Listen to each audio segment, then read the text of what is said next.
Welcome to SEL and EDU, the podcast where we explore how educators bring social emotional learning to life by sharing stories, strategies, and sparks of inspiration. I'm your host, Dr. Krista Lay, owner of Resonance Education. Thank you for joining us on this SEL journey. I'm AJ Bianco from Podcast PD, a part of the Education Podcast Network, just like the show you're listening to now. Shows in the network are individually owned, and opinions expressed may not reflect others. Find other interesting education podcasts at edupodcastnetwork.com. Dr. Amanda Brueggeman has dedicated over 20 years to education, beginning her career as an elementary classroom teacher and later serving as a literacy coach. She trains instructional coaches in student-centered coaching and provides professional learning for new teacher mentors, drawing from her book, Student-Centered Mentoring, Keeping Students at the Heart of New Teachers' Learning.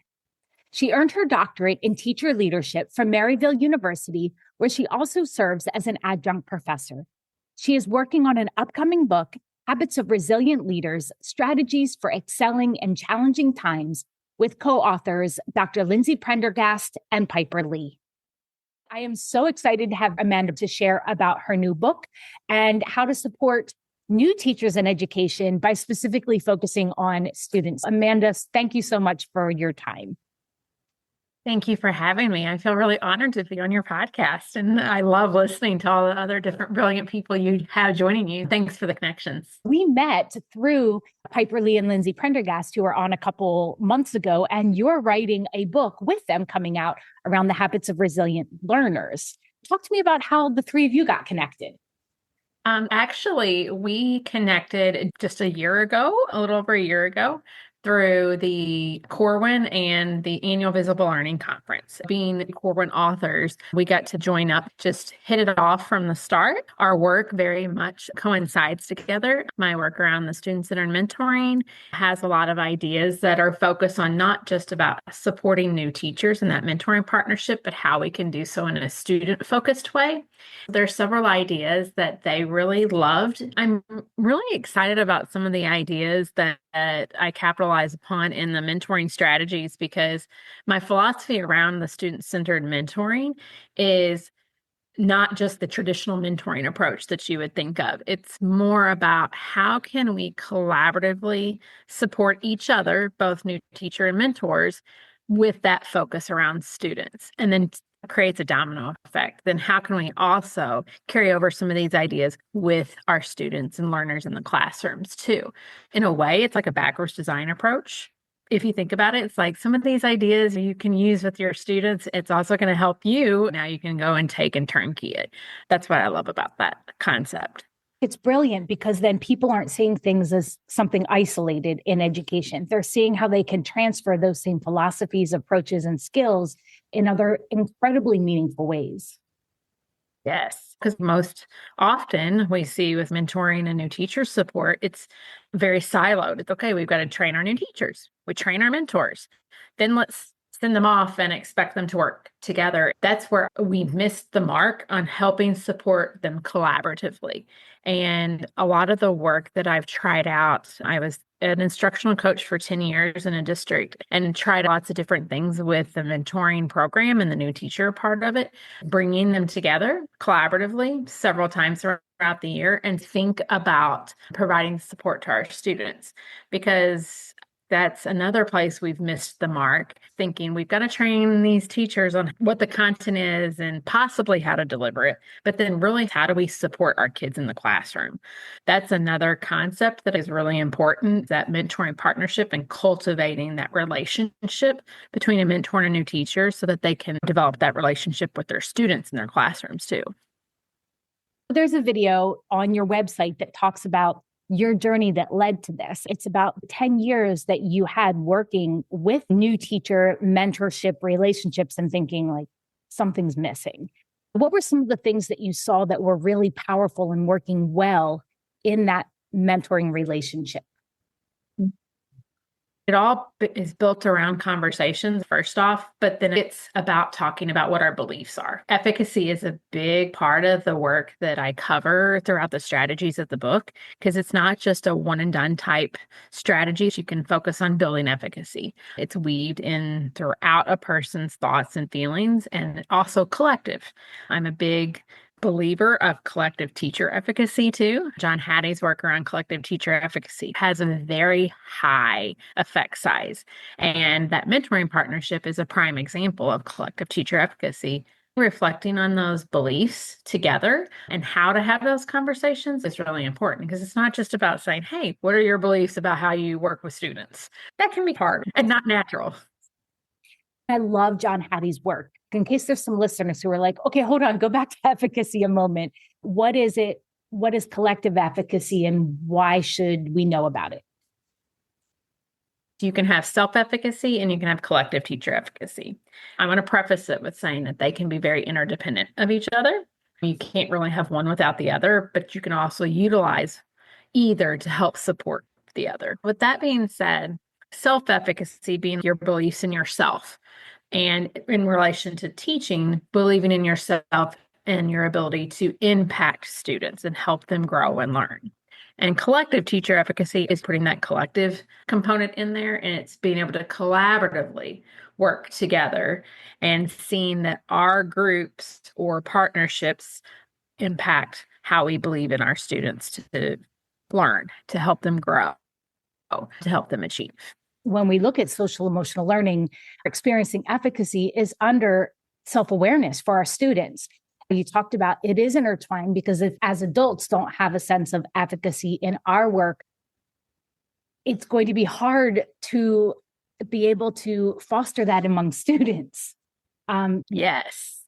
I talk about in several of the strategies is how can we support not only that social emotional piece, but that it's intertwined throughout the support that we provide new teachers, but also how do we help students? One of the concepts that is probably one of my favorite parts are called directional supports. And of course, it's got instruction in there because that's one of those components, but it also has how you communicate, how's a classroom set up. But the one that's most important that is at the top or is your true north is emotional.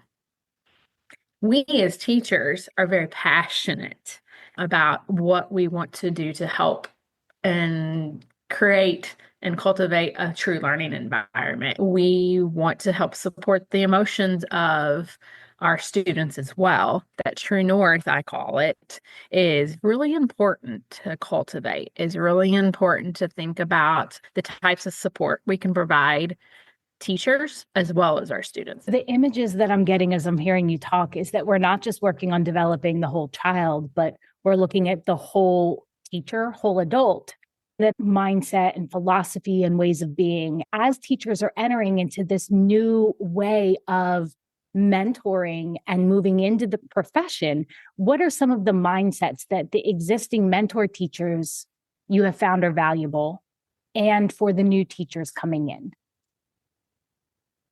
I would actually relate it to some of the work I talk about growing your learning mindset, thinking about growth mindset, then also add on the component of innovators mindset. Put yourself into either one of those categories, because you can't always live in an innovator mindset, whereas you're always constantly coming up and creating new things or developing ideas, but that you have that growth mindset based off of Carol Dweck's work. And that leads the charge in our thinking of whether or not we are willing to learn, whether we're being vulnerable and open to learning, then modeling that for our students, which is one of the key connections that I make in the book that I'm writing with Piper and Lindsay, how we can help develop that habit of vulnerability for our students, but we also have to be able to develop that. Sometimes new teachers look at them and thinking, you've got it all together. You're perfect. You've got it down. And really and truthfully, what I found in a lot of my work in the mentoring partnerships are they're like, I'm still trying to figure it out. I'm still learning and growing. Kids change from year to year, or I have a different student that I'm trying to help support. And that mentoring partnership is not just about supporting new teachers. It's about supporting the mentors too. That's where that collective efficacy is so important. You're helping to form that learner's mindset between both. Hearing you makes me so happy because there's somebody who's sharing a framework that enhances all the pieces that was a checkbox, right? You have to meet with new teachers. Here you go. And over time, the expectation is that, oh, I've got this. I'm a master teacher. And I was more comfortable by year 5. But like you said, our students are growing and changing, society's changing, and we need to be constantly evolving. What I'm hearing you say is that we're also disrupting this system that said that you've got it, you're done, you're a master teacher, and there's nothing else to learn. And so you're going to mentor somebody else, where it also subliminally states that the new teachers don't have anything to offer. And I'm seeing your eyebrows went up, like, our new to the profession people have great ideas because they haven't been worn down by a system that has said, you can't do that, or we haven't done it that way. Correct. And what you also hit on is that belief piece yet again on how do we believe in each other? It's one of the other strategies I talk about is reflecting on what our beliefs are. And one of those belief statements that is, can we take a collaborative approach to this work? I did my doctoral research around efficacy with mentors and new teachers and had both the mentors and new teachers do that reflection. Because going back to your point, it's not just about supporting the new teacher and honing in on their beliefs and their experiences and building upon that to help support their competence, which is another way to think about efficacy too. But it's also about the mentors, reflecting back on what are my beliefs, because as teachers, we are molded by the experiences that we have. And that could be even before our time of teaching. Those experiences could be from when we were in school ourselves. We're experienced, or whether we're brand new, reflecting on what are our beliefs about collaboratively working together? What are our beliefs on can we help students learn despite all other outside factors in their home life? Like that's another one that some, unfortunately, want to say, oh, that student's got a poor home life and they're not going to be able to do it. Yes, they may have that going on, and we don't want to discount that for that student. We want to create a safe and nurturing environment for them so that they can feel they're able to still learn. We can try to help students take a break from thinking about that for a while or motivate them to want to come to school to learn and grow despite what they have going on outside. That's another connection to that SEL piece that's so important, is creating that safe space for students to learn. Yeah, absolutely. To take off that emotional heaviness that they might be bringing in for just a little bit. In my experience just this year, and I've met 3 different teachers who are new to education. It's a second career for them. And a similar theme among them all was the expectation that they would get their teaching degree and come in and talk at students. It's not been going well for them because they had this preconceived understanding of what it was like to be in the classroom. Because of their program, maybe they learned about standards and delivery. They didn't necessarily learn about pedagogy. This is also where I see your model being so powerful because it could put the focus back on the students again. And how do you see your model being able to transform or break down that misconception? You have landed on such an important piece because it's not just about those that have had a little bit of education around the pedagogy and trying to just refine what that is.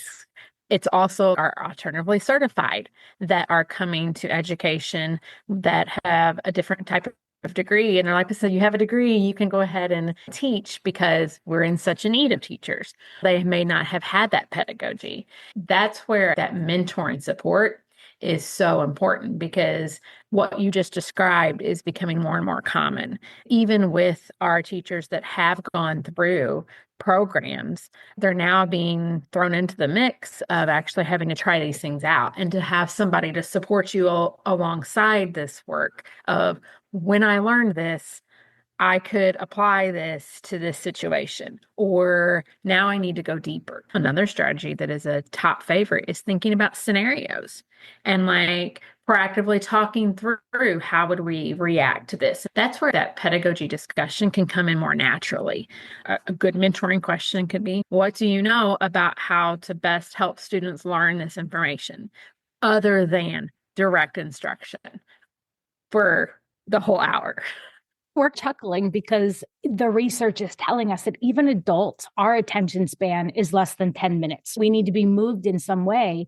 And then you think about our young people, and that's where the manifestation of different behaviors come up. And then people are like, oh, kids these days. And it becomes one of those cycles. Here, you're drawing upon the expertise inherent in the school community. And I know people say, oh, I don't have time to do this, but it really, I think, is reciprocal and it's filling. So while it seems like it would be taking time away, because it is, you've used the word directional, because it's a bi-directional giving in a relationship, both people benefit.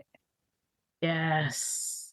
And you mentioned something that made me think too. Like the point of it not just being for thinking around the new teachers, but that mentoring support, that human resource that we have right there in front of us. One of the other big concepts is how to have those conversations, how to, as a mentor, ask questions, being very strategic with it and specific, because we can be very general and say, oh, how did it go today? And they're like, I think it went fine. They don't know how to respond that it didn't go well.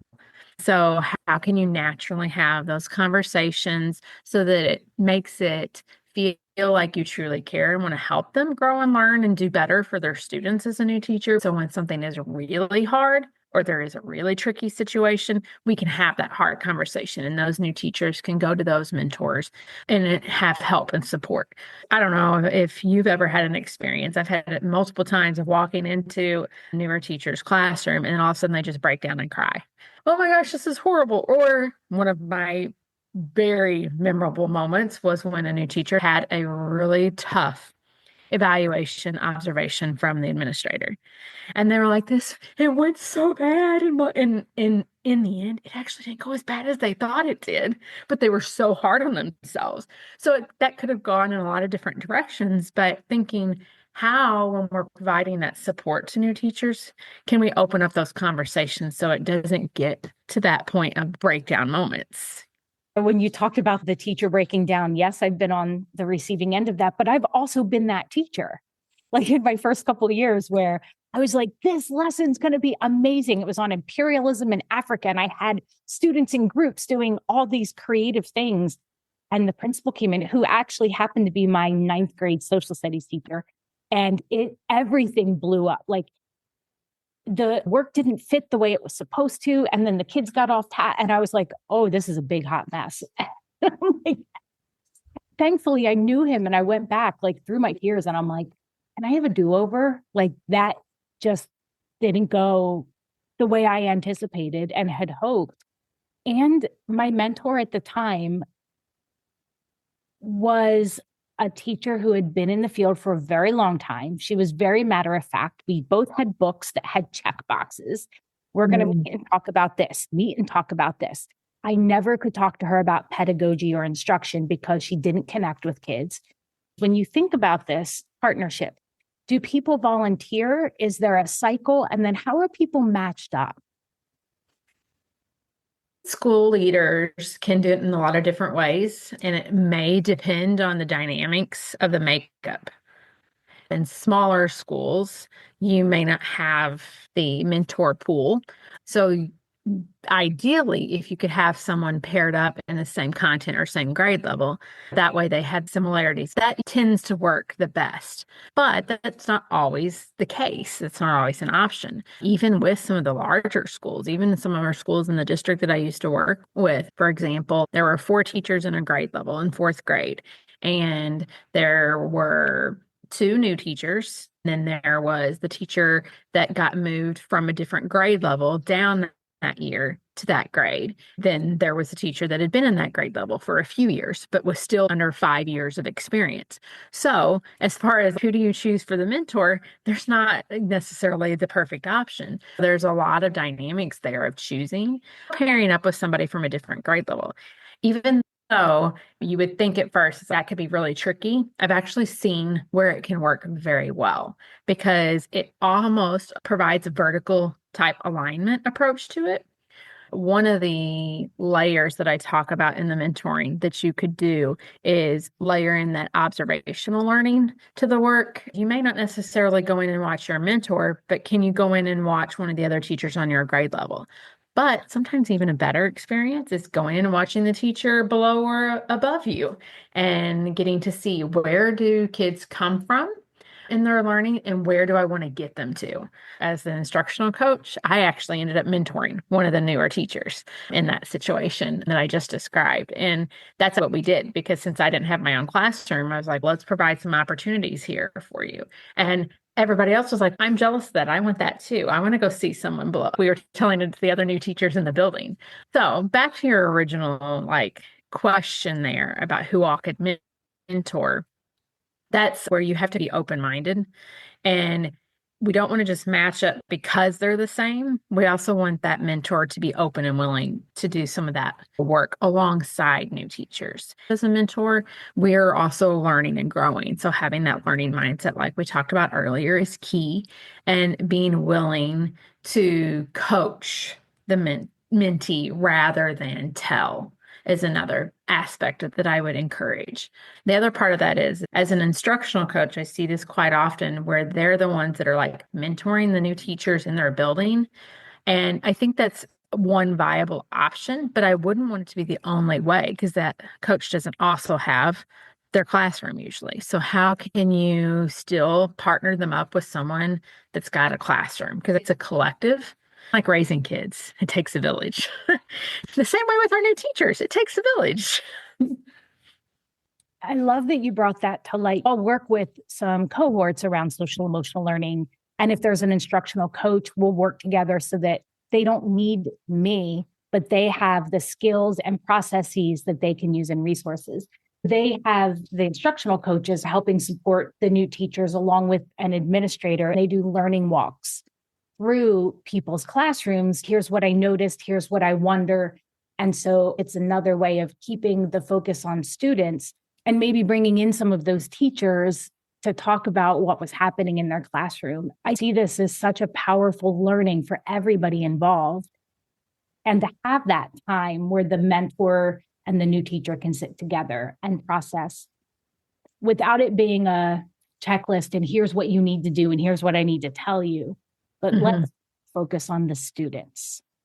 When you think about what one of these cycles looks like a meeting, could you walk us through or share one of the strategies or a protocol or process that you have in your book around what a meeting between the mentor teacher and the new teacher could look like?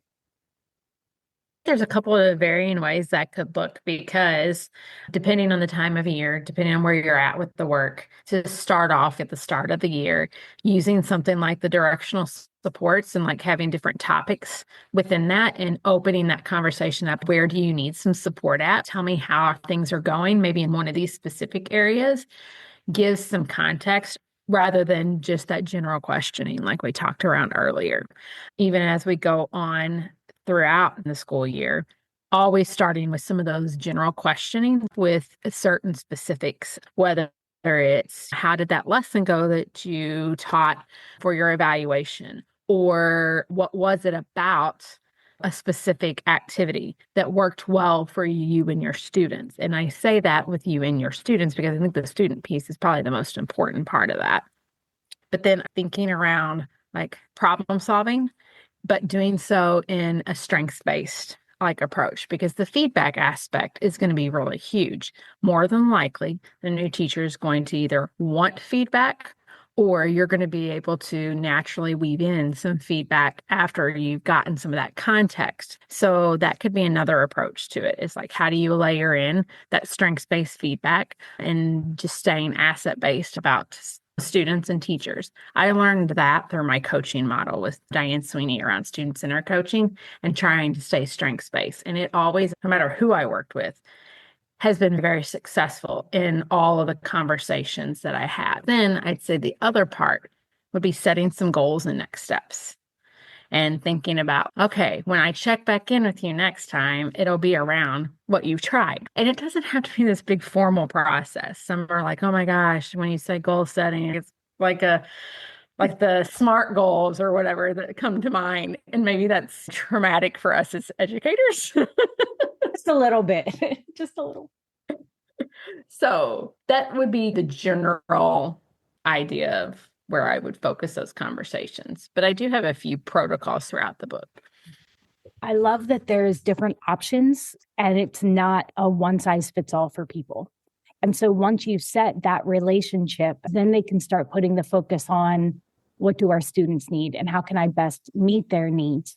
And as you're asking questions and saying, how did that work out? I'm assuming that we're talking too then about getting some student voice in there. And so thinking about what that can look like and what evidence of feedback from students. And so could you talk a little bit about that piece as well? Oh, yes. So you hit on something else that is really a passionate component of this for me, and that is where do students come into the mix? So that questioning being about students. So then what is the evidence that we have or feedback from students that can be layered in? One of the things that I would say is probably my most favorite component going back to that learning mindset is when I've introduced that with like new teachers or mentors, then having them go introduce that with their students too in some way. How can this be transferred to them? A specific example of the mindset work is having those conversations with students about what does learning look and sound like to be able to help students have an opportunity to share their thinking. It's huge for new teachers because they're like, how do I do that? And so then being able to have that conversation as a mentor and saying, this is how you can have that and open the door to those conversations with students. What a powerful way for a teacher to start off building a relationship with students instead of thinking like, here's what I want my classroom to look like and feel like, but getting the students involved in that. Another piece that stuck with me was when you're talking about asset-based among the adults. That is, we'd want it to trickle to the students. How are the teachers then remaining asset-focused for students? Instead of, this kid is blah, blah, blah, blah, blah. Often students aren't feeling super comfortable with naming their strengths and what they bring to the table. I'm seeing such a opportunity for a culture to be built, that collective efficacy that you mentioned among teachers, but then traveling to students. That's the exciting part of the new book that I'm working with Piper and Lindsay on as well, is building those habits. And as you're talking, like I'm thinking about a couple of the chapters that I just recently worked on. And one of them was just about that vulnerability habit and thinking of how can we stay asset-based with our students, then cultivate that environment for students to be able to be that way.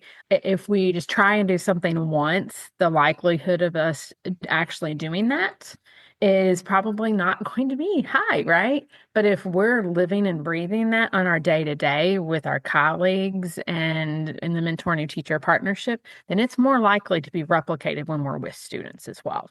Plus, who doesn't want to be in more of that positive type thinking? And it's not just like everything's rainbows and unicorns type thinking, but it's how can we build upon the good? How can we continue to be forward thinking? That's the type of approach that I really build upon more that we're working on a habits book. We've talked about how it's a mutual learning among the teachers and the mentors and the students.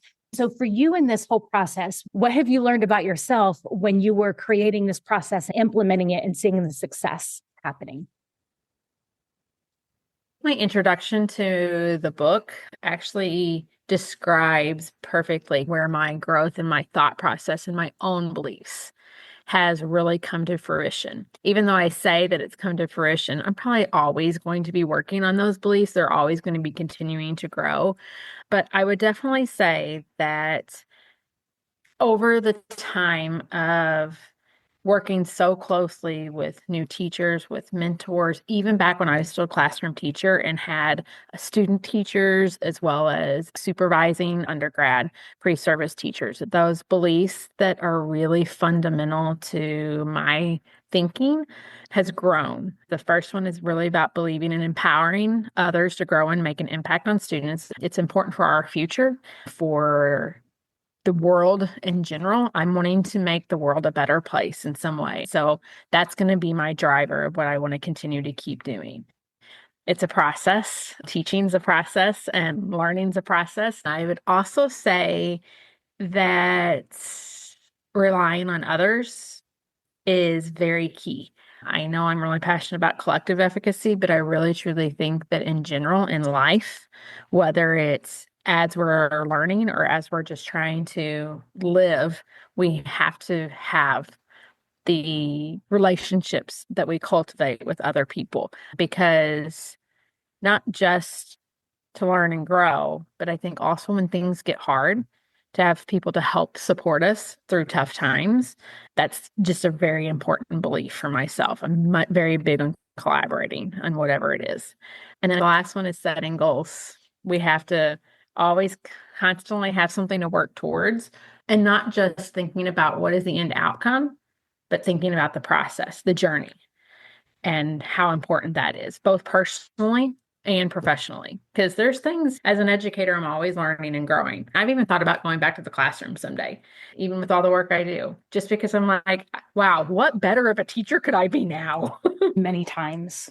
Yeah. So I think that's really important. And personally, I try to push myself to learn new things. I tried skiing. That didn't work so well for me. So I don't know if I'm going to keep up with that. I do have to say that to me is very counterintuitive. I've done it when I was younger, but don't they say you have to lean forward for control, where everything in my body is like, lean back, but that's where it goes. That's where you end up in the trees. Oh, thankfully I never ended up in the trees, but I did fall. My first time skiing, I never made it off the bunny slope. That's like me. And as you get older, I feel like the falls hit harder. Yes. Yes. Fragile. But I admire that continual learning and wanting to stretch, and all that you learn about yourself as you're extending this amazing process that transform systems and cultures. If somebody wanted to say, hey, we'd love to have you come in and help facilitate or go through with our instructional coaches, your model, how could they get a hold of you? There's a couple of different ways. First off, you mentioned my website, and I do have a link on there that they can request consulting support. They can also just email me too, or find me on either X or LinkedIn. I do professionally on both of those locations, but I do love being in schools. I try to go to different conferences to learn myself there, and also do a few sessions here and there. I'll be at the annual Visible Learning Conference again this summer. One last question that I've been asking everybody: what is currently on your playlist, or what song have you just been listening on repeat? This might sound funny. I'm here for it. Rachel Platten's The Fight Song. That's a big one for me. Yes. Sometimes I'll blare that in the car to either acknowledge some of those moments or get me fired up. It has just been such a pleasure. I can't wait to read your upcoming books and to follow your journey and to learn more from you. Thank you so much for having me. I have really enjoyed. I love it, just having conversations with other educators, and hopefully everyone can take at least a nugget of something away from the conversation for today. Thank you again for tuning in to this episode of SEL in EDU. At Resonance Education, we equip educators with knowledge, skills, and resources to design learning experiences that foster students' academic, social, and emotional growth. We believe that every small action to foster connections and growth creates ripples shaping the future.